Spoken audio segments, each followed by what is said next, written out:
Bunch up for wellness क्या है? अपने मिशन और गोल हासिल करने के लिए आपको इस काबिल होना ज़रूरी है। आप अपनी ज़ात को नज़रअंदाज नहीं कर सकते और सारी ज़िंदगी आपकी ज़ात तरबियत पाती है। कुछ तरबियत दूसरे लोग करवा देते हैं, कुछ ज़िंदगी और हालात करवा देते हैं और कुछ ऐसी तरबियत ज़रूर है जो आप कर सकते हैं। यही वेल बीइंग है। डायमेंशंस ऑफ वेलबींग पे बात कर लेते हैं। सारी दुनिया ने बहुत सारी डायमेंशंस बनाई हैं, बहुत सारे दायरे कार बनाए हैं कि इन हवालों से तरबियत की ज़रूरत है। ये सारी डायमेंशंस एक ओवरऑल हमारी शख्सियत बनाती हैं। इनमें से हर चीज़ वो है जो कि इस्लाम का हिस्सा है। आपके सामने इस वक्त 8 डायमेंशंस आ रही हैं और अगर आप गौर करेंगे तो ये सारी की सारी इस्लाम का हिस्सा हैं। इनमें से एक एक को लेते चले जाते हैं और देखते हैं कि इस्लाम इसको कैसे डिस्क्राइब करता है। सबसे पहले रूहानी पहलू, सबसे ज़्यादा तरजीह की बात जो पूरी ज़िंदगी को शेप अप करता है। आपकी पूरी ज़िंदगी कैसे गुजरेगी, आप क्या करेंगे, उस ज़िंदगी में तरजीह किस चीज़ को देंगे, वक्त कहाँ लगाएंगे, ये सारा का सारा स्पिरिचुअल वेलबींग में आता है। तो रूहानी पहलू में इस्लाम मकसद ज़िंदगी पे बात करता है, तसव्वुर आखरत का जिक्र करता है, एहसान के रवैये पे बात करता है, दिल की तंगी से रोकता है, ख़ुद एहतसाबी की तरफ मुतवज्जे करता है और बहुत सारी ऐसी चीज़ें हैं जो स्पिरिचुअल वेलबींग में आती हैं।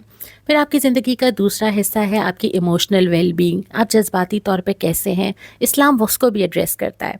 वो आपको सब्र, तहम्मुल, इखलाक़ी सिफ़ात, शुक्र का रवैया, गुस्से को कंट्रोल करना, हर हाल में अपने लिए रास्ता देख लेना, पॉजिटिविटी आपके अंदर की, एक अच्छा लिसनर होना, एक सोचने का तरीका और ऐसी बहुत सारी चीज़ों में तरबियत करता है। और ख़ुद नबी करीम सल्लल्लाहु अलैहि वसल्लम की पूरी ज़िंदगी, पूरी सीरत आपकी इसी हवाले से तरबियत करती है, क्योंकि आपकी इमोशनल वेलबींग का बहुत बड़ा ताल्लुक़ ये है कि आप एज़ अ मुस्लिम दुनिया में कैसे सर्वाइव करते हैं और लोगों से कैसे ताल्लुकात रखते हैं।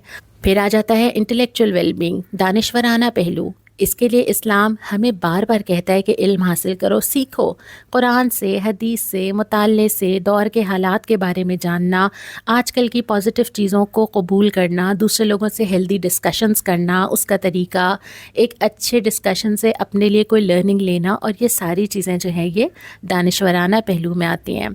फिर आ जाता है एनवायरमेंटल पहलू, यानी कि आपके आसपास माहौल में क्या हो रहा है। फिर हम इस्लाम की तरफ जाते हैं। वो आपको ये बताता है कि ज़मीन और उस पर रहने वालों के लिए खैर बनना है, ज़मीन से फ़साद फ़िलर्ज़ दूर करना है। ये हम सब के लिए फ़र्ज़ ऐन है, चाहे वो रास्ते से तकलीफ़ दे चीज़ का हटाना हो, चाहे वो पूरे माशरे पे इस्लामी तालीमात का नाफिज करना हो ताकि लोगों को उससे खैर मिले।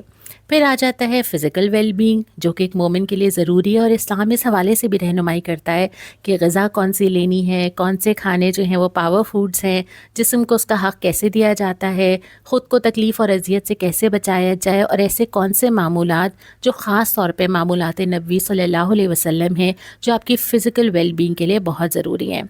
फिर आता है सोशल वेलबींग। इस्लाम ये भी साथ साथ बताता है कि इज्तमाइयत आपके लिए ज़रूरी है, क्योंकि आपको इसीलिए बनाया गया है। आप बुनियादी तौर पे एक ऐसे इंसान बनाए गए हैं जो इज्तमाइयत को पसंद करते हैं, आप सोशलाइजिंग पसंद करते हैं।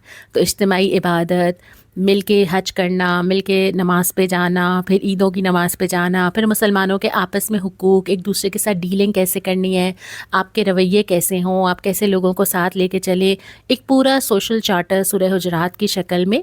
गर्ज़ ये कि पूरी पुरसुकून इस्लामी माशरत, बाहमी ताल्लुकात, वो इसको भी एड्रेस करता है। फिर आ जाता है मालियाती पहलू, फ़ाइनेंशियल वेलबींग। इसके हवाले से वो बहुत सारे सबक देता है कि अगर ये डिसबैलेंस हो जाए तो ज़िंदगी में बहुत सारे मसले शुरू होते हैं।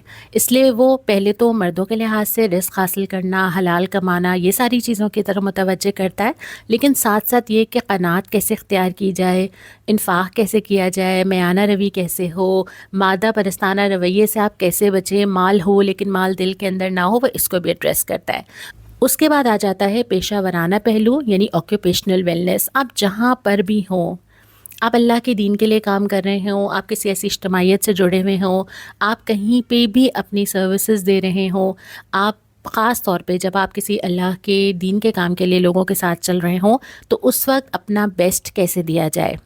जहाँ भी आप जुड़े हुए हों वहाँ अपना काम सिर्फ काम के तौर पे नहीं करना, बल्कि उस कमिटमेंट के तहत करना है जो आपने की है। अगर आपने अल्लाह से सौदा किया है तो फिर कमिटमेंट पूरी करना, अपनी बेहतरीन चीज़ ला के डाल देना, अपनी बेस्ट सलाहियतें और अपना बेस्ट दे देना, फिर नए नए रास्ते निकालना, अपना क्रिएटिव माइंड यूज़ करना, جو کام خود ایکسیپٹ کر کے آپ کرتے ہیں اس میں آپ بہت ساری چیزیں خود سوچتے ہیں، خود آپ کا رویہ پرجوش ہوتا ہے، خود آپ معذرت کا رویہ اختیار نہیں کرتے، آگے بڑھ کے کام کرتے ہیں، اور اس کے لیے بہت ساری موٹیویشنل چیزیں ہمیں قرآن و حدیث میں ملتی ہیں۔